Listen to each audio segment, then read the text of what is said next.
Class के लोगों को कभी भाग्य नहीं मानना चाहिए, कभी नहीं। अगर होता भी है तो भी नहीं मानना चाहिए। दुनिया में सबसे इंपॉर्टेंट चीज है डायरेक्शन। धनुष मेरे पास भी है राजन, और धनुष अर्जुन के पास भी है। बाण मेरे तोणीर में भी है और बाण उसके तोणीर में भी है, किंतु उसके पास वासुदेव जैसा सारथी है। साहब से सब होता है, बंदे से कुछ नहीं। राई को पर्वत करे और पर्वत को राई।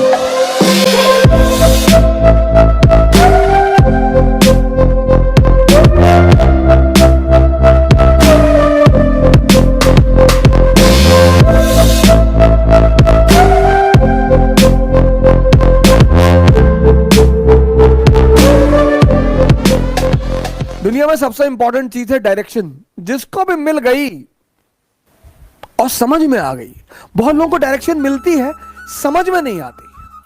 तेंदुलकर और कांबली दोनों के एक ही गुरु हैं, रमाकांत आचरेकर। माननीय श्री रमाकांत आचरेकर अब तो हमारे बीच है नहीं वो, लेकिन एक आदमी क्रिकेट का खुदा बन गया, भगवान, और दूसरा आदमी तमाम योग्यता होने के बावजूद गुमनामी के अंधेरे में खो गया। मैंने कहा ना कि इस दुनिया में सभी योग्य हैं। कोई अर्जुन है, कोई कर्ण है,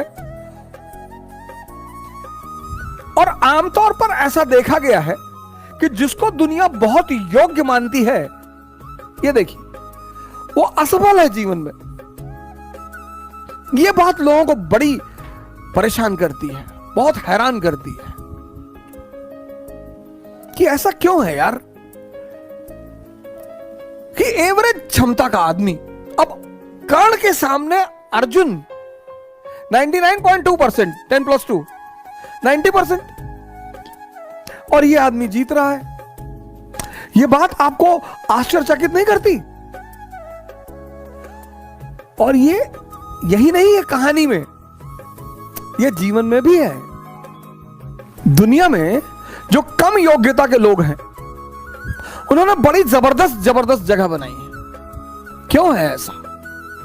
क्योंकि जो भी संदेह के सहारे चलेगा, संदेह, जिसको भी अपने कामों पे डाउट है, इसका सारथी कौन है? संदेह, मन, शल्य। इनका सारथी कौन है? चैतन्य, कॉन्शियस। पर जीवन में यह देखो कि तुम्हारा सारथी कौन है। और जीवन 100% रिस्क है। यहां मौत को छोड़कर कुछ भी कंफर्म नहीं है। और 98% लोग इस दुनिया में हर चीज का कंफर्मेशन चाहते हैं। बस ये परेशान है।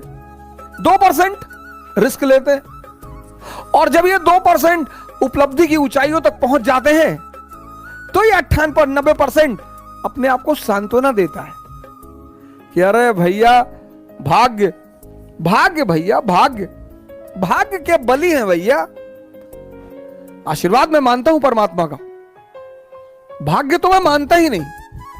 मैं परमात्मा का आशीर्वाद मानता हूं कि आप कोई काम करते हो, वो आपके सर पर हाथ रख देता है, तो कितना भी मुश्किल काम हो वो आसान होता चला जाता है। मैं कर्म के सिद्धांत पर प्रभु के आशीर्वाद को मानता हूं। भाग्य जैसी कोई चीज होती ही नहीं। भाग्य सिर्फ एक बहाना है ये 98% लोगों को अपने आप को डिफेंड करने का। ऐसा मैं मानता हूं। हो सकता है मैं गलत हूं, मैं इस बात से इनकार नहीं कर सकता, लेकिन हम जैसे लोगों को भाग्य नहीं मानना चाहिए। मिडिल क्लास के लोगों को कभी भाग्य नहीं मानना चाहिए, कभी नहीं, मानना ही नहीं चाहिए। अगर होता भी है तो भी नहीं मानना चाहिए, क्योंकि हमारे पास खोने को कुछ है ही नहीं। हमारे पास क्या था? हमारे पिताजी डाक खाने के बाबू थे, हम 2 कमरे के मकान में रहते थे। हमारे पास खोने को ही क्या था? लेकिन हमारे पास पाने को पूरी दुनिया थी। इसको हावी मत होने दीजिए, नहीं तो कितना भी योग्य व्यक्ति होगा, कुछ कर नहीं पाएगा सर। जो भी संदेह के सहारे चल रहा है, जो भी मन के सहारे चल रहा है,